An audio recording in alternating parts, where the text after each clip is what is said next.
Hablar de algo que usted no lo va a ver en las televisiones, tampoco lo va a leer mucho en los periódicos, pero que en Vox y sobre todo en Bruselas le están dando muchísima importancia porque es un tema que nos afecta a todos, sobre todo en plena pandemia, donde muchos ciudadanos a pie no entienden cómo puede ser que a nosotros nos tengan confinados y en las costas entre cualquiera como Pedro por su casa. Y el que bien lo sabe, porque estuvo en Almería y estuvo viendo cuál es la situación de los CIES y demás, es el eurodiputado Jorge Buxadé. Jorge, gracias por atendernos. Muy buenas tardes. Gracias a vosotros, Luis. ¿Cómo está la situación? Porque habéis hecho un vídeo hace muy poco, que lo vamos a poner en esta entrevista, ahí en Almería. Por ahí la gente no lo sabe, porque insisto, de esto no se habla en los medios, este es un tema tabú, porque claro, si uno menciona esto, enseguida le puede caer el San Benito de xenófobo, pero es que esto es también un problema sanitario. 300 personas vienen de Argelia y a ninguna entran por Almería tranquilamente y a ninguna se les hace ningún tipo de test, eso ya se convierte no solo en un problema, en un tema social, sino también en un tema sanitario. ¿Qué visteis ahí en Almería? Pues vimos, Luis, muchísimas cosas. Lo que ha sucedido en España desde que salimos del confinamiento hasta prácticamente anteayer es una situación gravísima, y es que el gobierno, en medio del estado de alarma, decide cerrar los CIES. Los CIES son los centros de internamiento de extranjeros. Es decir, cuando un extranjero entra de forma ilegalmente en territorio español, se inicia un procedimiento de expulsión por parte de la administración, la policía lo inicia, y lo que se hace es meterlos en estos centros de internamiento hasta que son expulsados y devueltos a su país de origen. ¿Qué hizo el gobierno? Pues abrió todos los CIES, y durante meses hemos visto cómo entraban en las costas de Almería, de Murcia, y también de Baleares y sobre todo de Canarias, y directamente el protocolo. Perdona, que se impuso... Jorge, porque dices abrió. Entonces, ¿cómo es? ¿O los cerraba o los abría? ¿Cómo es? Los cerraron los CIES y los han mantenido cerrados. Vale, quizás sea así entonces la gente que entra ya no va, ya no iba a los CIES. Entonces, ¿cuál es el protocolo que se estableció? El protocolo es que sustituyeron los CIES por uno que llamaban CATES, que es los Centros de Atención Temporal. Estos centros de atención temporal estaban pensados para cuando había CIES abiertos, se les mantenía ahí en los CATES, en los centros de atención temporal, como paso previo a ir al CIE. Ahora, el protocolo era el siguiente, y lo vimos personalmente ahí en Almería este fin de semana. Llegan en las pateras, se les atiende por parte de Cruz Roja, se les hace un PCR, pero vamos luego a ver el tema del PCR, porque es aún más grave que no se le hiciese, ¿no? Se les hace un PCR, se les da un chándal, se les dota de uniformidad, se les da de comer. Esto me parece muy bien, porque son seres humanos, por supuesto. Y en 24 horas se les deja libres. Se les pone a disposición de otra ONG, la primera es Cruz Roja, otra ONG, en este caso era la Fundación CEPAIM, que el año pasado recibió 40 millones de euros en subvenciones, y la Fundación CEPAIM pues los lleva a algún sitio, a un albergue, a un hotel, como hemos visto muchísimas imágenes en Canarias, incluso en hoteles de lujo. Muchos de ellos... ¿Es una fundación andaluza? Es una fundación con sede en Andalucía, pero que desarrolla en toda España, Luis. Entonces, ¿qué sucede? Que ahí no hay ningún régimen de control policial ni nada por el estilo, con lo cual llegan a ese albergue y al minuto 1 salen de ese albergue y se van directos a la estación de autobuses de Almería o a la estación de tren de Almería, y a partir de ahí ya se les puede perder la pista y pueden, pues al cabo de 6 o 7 horas, pues estar en Madrid, en Barcelona o camino de Francia. ¿Qué sucede? Que se les hace el PCR, pero no tienen los resultados, por supuesto, y no se puede hacer un seguimiento y trazabilidad de esto. Esto es gravísimo, gravísimo. Llevamos meses denunciando y pues debo decir que nuestra presión, muchas veces nuestros afiliados, simpatizantes, incluso gente que te ve por la calle, ostras, es que lo que hacéis es imposible porque este gobierno no. Pues esto ha sido una pequeña, gran victoria, y es que ayer el Ministerio de Interior decidió reabrir nuevamente los CIES y volverlos a poner en marcha, porque con esto se estaba incumpliendo la ley, poniendo en riesgo la salud de estos mismos inmigrantes ilegales, de la Policía Nacional y de la Guardia Civil, porque sí que hay que decir que a los inmigrantes ilegales sí se les hace PCR, pero a los policías nacionales y a los guardias civiles, por ejemplo, que les han recogido justo cuando salen de la patera y entran en la costa, guardias civiles y policías nacionales no tienen PCR. Y todos los días vuelven a su casa a trabajar con el riesgo de no saber si están infectados y por tanto van a infectar a sus mujeres o a sus hijos, ¿no? La situación ha sido realmente dantesca. Las imágenes que, por supuesto, se han ocultado, como dices tú, en los grandes medios de comunicación y en los medianos medios de comunicación, y solo a través de las redes sociales, gracias a vídeos que han colgado muchísimos vecinos, pues hemos podido ver esta situación. Es gravísimo, Luis. Te puedo contar otra más. Sí, cuenta. Que nos contaban los guardias civiles y los policías nacionales. Decían, nosotros no tenemos la prueba porque no tenemos medios técnicos para conseguir la prueba, pero tenían el absoluto convencimiento de que ninguno de esas pateras, cayucos, ni nada por el estilo, vienen desde Marruecos, desde Libia, desde Argelia o desde Túnez. El absoluto convencimiento de que estos inmigrantes ilegales son directamente traídos en buques nodriza por las mafias que los ponen muy cerquita de la costa y entonces los bajan a barcas con las que llegan a la costa española, porque se han encontrado incluso el supuesto de inmigrantes ilegales que han llegado a las costas españolas en una moto acuática. Cualquiera que conozca un poquito sabe que no puedes llegar con una moto acuática desde las costas de Argelia a España. Estamos hablando eso ya es premium. Eso ya es claro. Nivel. Entonces, es una situación terrible porque hay que entender, y esto lo decía Rocío de Mer, que denunciar, hacer las costas más seguras, es también asegurarles la vida a ellos, es decirles, no te tires al agua porque tu vida corre peligro. Es decir, la política de inmigración que se ha seguido hasta ahora es una invitación a través del Open Arms y otros tipos de estos barcos, de estos tíos que se han forrado haciendo esto, trabajando con las mafias, es poner en peligro la vida de los inmigrantes. Por supuesto. El primero que corre peligro es el propio inmigrante ilegal. El segundo es nuestro guardia civil o nuestro policía nacional que les atiende en esa primera asistencia. Y luego cualquier otro español o no español que se encuentre en territorio nacional, porque esos niños, porque la mayoría son chavales de 17 y 18 años, pusimos ese vídeo que se les ve, además son unos tipos que físicamente pues bien dotados, claro, efectivamente, pues 17, 18 años, pues se suben a un autobús, de la estación de autobuses de Almería, y por 20 euros se plantan en cualquier otra provincia de España, sin ningún tipo de control, más aún. Digo, para que los españoles han de saberlo, más aún, allí en el CATE había coches de familiares de estos chicos, familiares o amigos, que directamente les llaman desde el CATE y les dicen en 12 horas salgo. Y allí estaban pues con coches particulares que directamente los cogen y se los llevan, sin haber hecho ningún tipo de control. Obviamente no se van con el procedimiento de expulsión abierto. Entonces, ¿qué es lo que sucede? Sucede que tenemos personas de forma ilegal en territorio español que no pueden conseguir papeles, que por tanto no pueden trabajar y que son directamente condenados o a vivir de la paguita o a vivir de la delincuencia. Porque si uno no puede trabajar legalmente, es obvio que tiene que salir adelante. Ahora vamos a hablar de eso porque tú también has visitado recientemente Molenbeek, que queda muy cerca de Bruselas, y precisamente son esos guetos que se van formando y que al final terminan siendo inexpugnables para las fuerzas y cuerpos de seguridad. Pero para acabar este tema, porque tú comentabas que nuestros agentes, nuestros guardias civiles no tenían medios.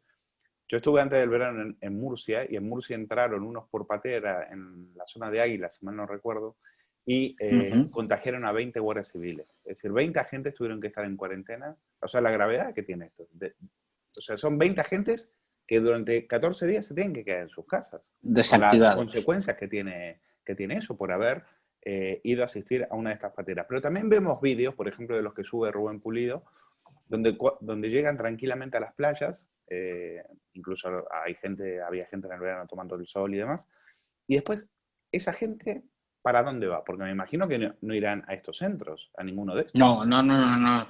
La policía nos informó, el mismo viernes tuvimos una reunión con sindicatos policiales y asociaciones de la Guardia Civil y nos decían que ellos calculan que lo que ellos detectan y por tanto esos inmigrantes que detectan en pateras y los llevan a los CATs y hacen ese procedimiento será alrededor del 50, 55, 60% del total de los que entran en España, porque no dan abasto.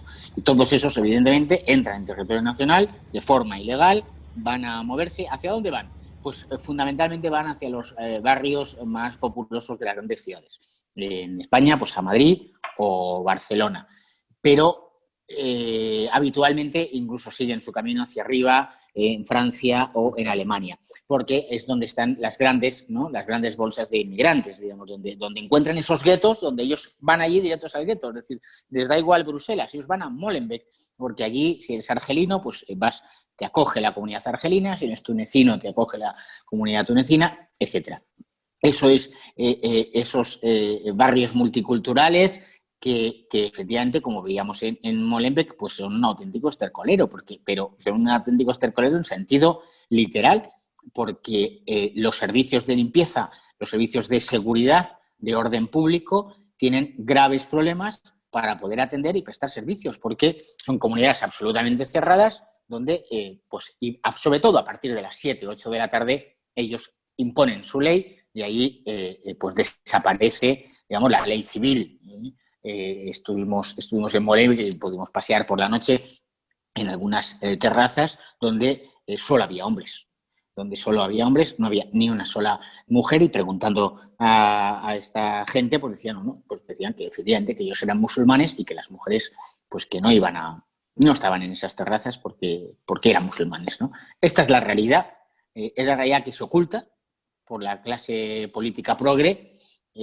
Molenbeek está en línea recta a 1 kilómetro del Parlamento Europeo, a 1 kilómetro de esas élites que nosotros denunciamos, a 1 kilómetro de la sede de la Comisión, y esto es gravísimo porque se produce una ruptura. Hay barrios enteros donde la ley, en ese caso belga, pero nos podría suceder en el Raval de Barcelona, donde la ley española ya no se aplica y se aplica su ley musulmana o la ley de la pura fuerza. Y hemos visto esas reyertas tremendas a machetazos en los barrios de Barcelona durante este verano.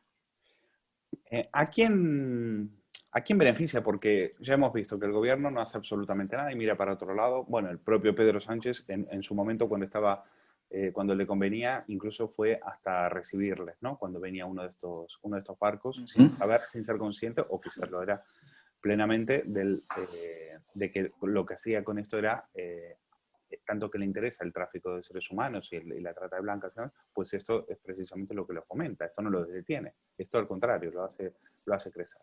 Al gobierno no le interesa y a la Unión Europea, pues no sé si le interesa o directamente ya ha tirado la toalla.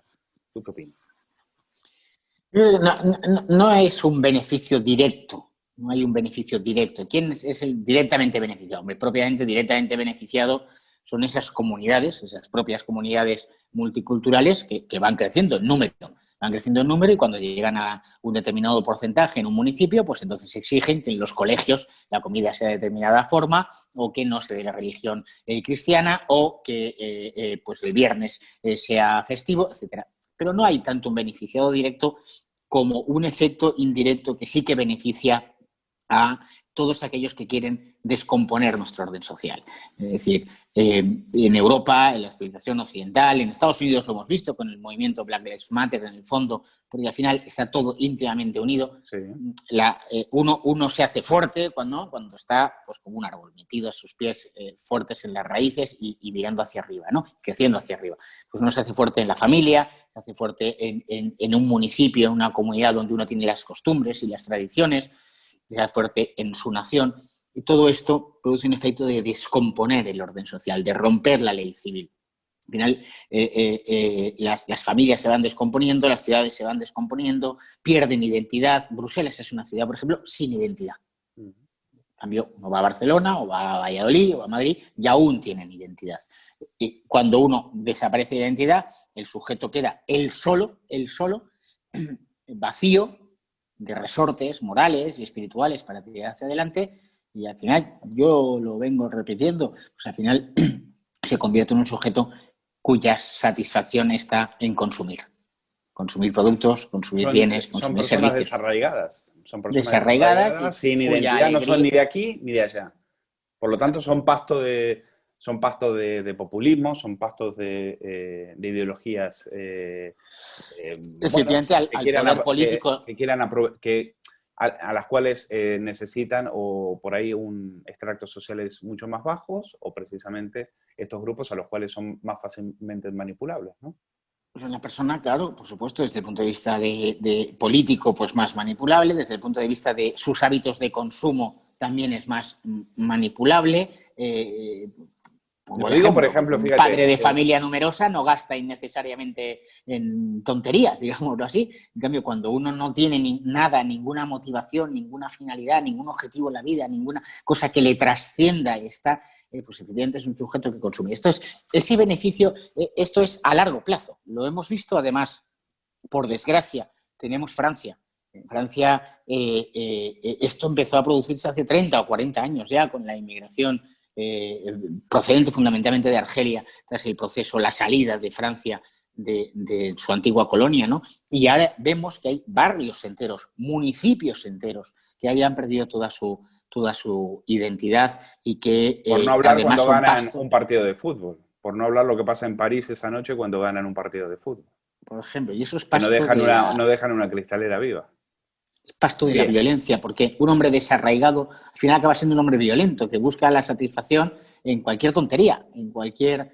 Entonces, este es el efecto indirecto que se va, pero que está acreditado ya y que por tanto lo podemos denunciar y decir que si no tomamos medidas severas ya de impedir la entrada de inmigrantes ilegales, de acabar con las mafias, de aplicar con rigor la ley de extranjería y favorecer una inmigración legal, ordenada, de aquello que realmente se necesite. Si necesitamos ingenieros, necesitamos farmacéuticos, necesitamos médicos, necesitamos lo que sea, pero esto tiene que estar ordenado y además de personas que tengan dos elementos que nunca o que muchas veces se olvida, que es que tengan capacidad de integrarse y voluntad de integrarse.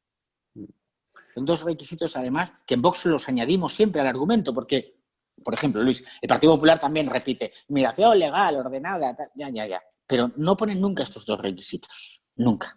Entonces, tiene que haber capacidad de adaptarse, por lo tanto, no todo el mundo tiene capacidad de adaptarse, y segundo, tiene que haber voluntad de adaptarse, porque entonces hay culturas que tienen gran capacidad de adaptación, hay otras que tienen una capacidad de adaptación mínima. bueno, aquí yo creo que hay una mirada inocente en ese sentido porque tú lo comentabas esta semana, esto trae consigo un aumento de la presión sobre el mercado del empleo en España y ya sabemos que ese mercado, precisamente después del coronavirus, no ha quedado muy fuerte y hay miles y miles de ellos que acaban en la calle donde ahí se les obliga a delinquir y estamos viendo el problema de los menas. Y aquí decir esto, bueno, tenemos barrios de Madrid, barrios en Bilbao, barrios en Andalucía y barrios en Cataluña, donde los vecinos están aterrados por este problema. Sí. Y los políticos siguen mirando a otro lado. Hablar de esto, pues es algo que les Políticos... aterra tanto como a los vecinos. Sí, y voy a decir, y en Bruselas aún más. Hoy mismo, en la Comisión de Libertades Civiles, esta mañana, ha venido la comisaria Johansson, competente en la materia, a hablar sobre su nuevo plan de inmigración y asilo.